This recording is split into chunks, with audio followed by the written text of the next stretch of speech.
దేవుడు మా గ్రామంలో మమ్మల్ని దేవుడు వెన్నుకున్న తర్వాత ఈ కుటుంబం ఎలా ఉండింది?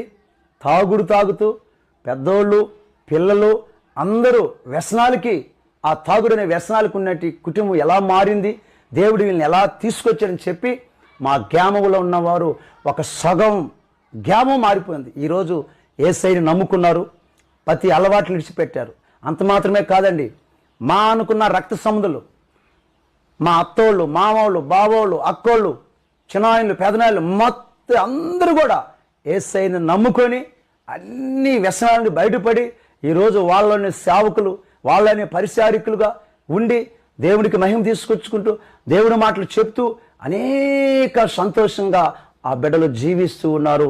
దేవుడు మమ్మల్ని కూడా ఎంతగానో బలపరుస్తూ ఆయన ప్రతి దినము మా ఇన్నంటూ ఉండి మమ్మల్ని బలపరుస్తూ స్థిరపరుస్తూ ఉన్నాడు. ఆ ప్రేమైన దేవుని బిడ్డలారా, ఈ సాక్షి